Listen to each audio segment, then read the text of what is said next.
ആശുപത്രിക്ക് സമീപമായി തന്നെയാണ് ദുരിതാശ്വാസ ക്യാമ്പും ഉള്ളത്. ഇവിടെയൊക്കെ ഈ വോളണ്ടിയർമാർ ഇപ്പോഴും നിലയുറപ്പിക്കുന്നുണ്ട് എന്നുള്ളതാണ് കാര്യം. ആവശ്യ സാധനങ്ങളൊക്കെ എത്തിക്കാൻ ദുരിതാശ്വാസ ക്യാമ്പിലേക്ക്, ഒപ്പം തന്നെ എല്ലാ സംവിധാനങ്ങളും ഉറപ്പാക്കാൻ അത്തരത്തിലുള്ള സംവിധാനങ്ങളൊക്കെ തന്നെ ഉണ്ട്. ഇപ്പോഴും ആശുപത്രിയിലേക്ക് ഈ നേരത്തെ വരെ അവസാന ആംബുലൻസ് എത്തിയിരുന്നു എന്നുള്ളതാണ്. 5 മിനിറ്റ് മുൻപേ വരെ ആംബുലൻസ് എത്തിയിരുന്നു എന്നുള്ളതാണ്.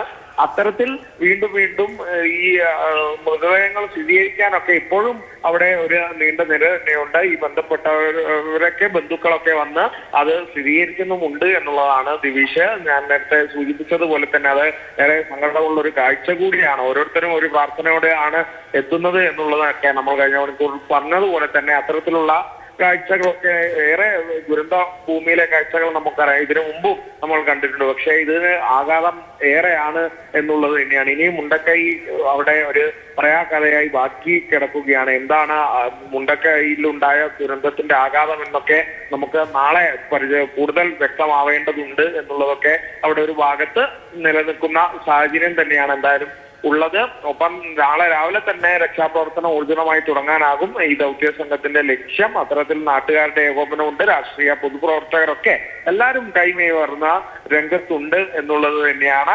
ഒപ്പം തന്നെ ഈ ആശുപത്രിയിലേക്ക് ഇപ്പോഴും ആളുകളെ എത്തിക്കുന്നുണ്ട് എന്നുള്ളതാണ്. ചെറിയ പരിക്കുകളൊക്കെ എത്തിയ ആളുകളുണ്ട്, ഇവരെ എത്തിക്കുന്നുണ്ട്.